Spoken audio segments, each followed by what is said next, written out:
తెలంగాణ రాష్ట్ర చరిత్రలో భారత రాష్ట్ర సమితి ఒక ప్రత్యేక అధ్యాయంగా నిలిచింది.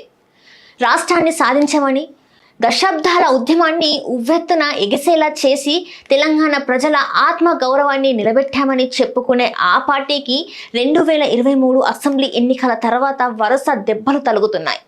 అసెంబ్లీ ఎన్నికల్లో విజయం దక్కలేదు. ఆ తర్వాత జరిగిన పార్లమెంట్ ఎన్నికల్లో కూడా బీఆర్ఎస్ తీవ్ర నిరాశను ఎదుర్కొంది.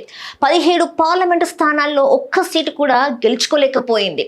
ఆ తర్వాత వచ్చిన కీలకమైన జూబ్లీహిల్స్ అసెంబ్లీ ఉప ఎన్నికల్లో కూడా బీఆర్ఎస్ తన సిట్టింగ్ స్థానమైన మాగంటి గోపీనాథ్ స్థానాన్ని కోల్పోయింది.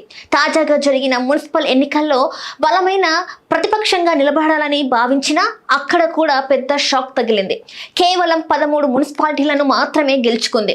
గత వైభవంతో పోలిస్తే ఇది పార్టీకి గణనీయమైన వెనుకడుగు అని చెప్పాలి.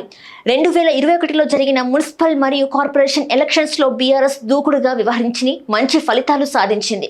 కానీ ఇప్పుడు పరిస్థితి పూర్తిగా మారిపోయింది. ఖమ్మం వంటి బలమైన ప్రాంతంలో కూడా పరాజయం ఎదురవ్వడం పార్టీని రక్షణాత్మక స్థితిలోకి నెట్టింది. గెలుపు ఆశించిన కొన్ని ప్రాంతాలలో కూడా ఫలితం ఆశించిన విధంగా రాలేదు. బీఆర్ఎస్ అభ్యర్థులు 13 మున్సిపాలిటీస్ లో పాగా వేశారు.